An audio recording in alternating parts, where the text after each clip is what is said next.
వెనక background image చూస్తున్నారు కదండి, కట్టకట్టాలేకి శ్రీరెడ్డి. వాస్తవమా నిజమా? ఇది పక్కా అబద్ధం అండి.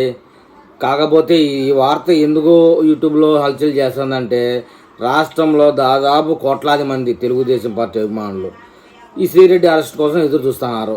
ఏదో ఒకసారి శ్రీరెడ్డి అరెస్టు పక్కన క్వశ్చన్ మార్క్ అరెస్ట్ అయింది అంటే ఆ క్వశ్చన్ మార్క్ అంటే అయిందే లేదని డౌట్, అయిందని ఖచ్చితం కాదు, కాలేదని అటా చెప్పలేం. అదే విషయం.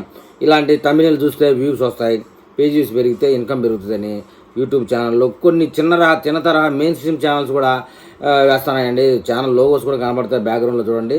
శ్రీరెడ్డి అరెస్ట్ అయితే కోట్లాది మంది కూటమి కార్యకర్తలకు సంతోషకరమైన విషయమే కాబట్టి అప్పుడప్పుడు వీళ్ళు శ్రీరెడ్డి అరెస్ట్ అనడం, ఆ తర్వాత మళ్ళీ కొద్ది రోజులు గొమ్ము కావడం, మళ్ళీ తర్వాత శ్రీరెడ్డి అనడం, గొమ్ము కావడం. అంబటి రాంబాబు అరెస్ట్ అంటారు, పేర్ని నాని అరెస్ట్ అంటాడు, కోడాలి నాని అరెస్ట్ అంటాడు. మొత్తానికి ఎవరు అరెస్ట్ గారు. ఇది కొద్ది రోజులు మళ్ళీ పోయిన తర్వాత మళ్ళీ శ్రీరెడ్డి కంచెముదలు. Sri Reddy arrest, Kodali Nani arrest, Ambati arrest. ఇటీవల social media, YCP social media మహిళ ఏదో చిన్న అమ్మాయిని అరెస్ట్ చేశారు, 14 రోజులు రిమాండ్ వేశారు. అది మాత్రం వాస్తవం. కానీ చిన్న పిచ్చికీల మీద బ్రహ్మాస్త్రం వేస్తుందే కానీ టీడీపీ ప్రభుత్వం ఇలాంటి పెద్ద తలకాయల్ని పట్టుకోవడం లేదండి. పెద్ద తలకాయ అంటే బోరుగడ్డ అనిల్ గాడు ఒకడే పెద్ద తలకాయి. ఇంకా చాలామంది అరెస్టులు జరిగేటి ఉన్నాయి. శ్రీరెడ్డి అరెస్ట్ అయితే ఇప్పుడు జరగలేదు, ఇది కేవలం ఫేక్ న్యూస్ అని చెప్పడానికి నేను ఈ వీడియో చేస్తున్నాను. మరి ఈ వీడియో మీద మన కూటమి కార్యకర్తలు ఏమైనా కామెంట్ చేస్తారో చూద్దాం.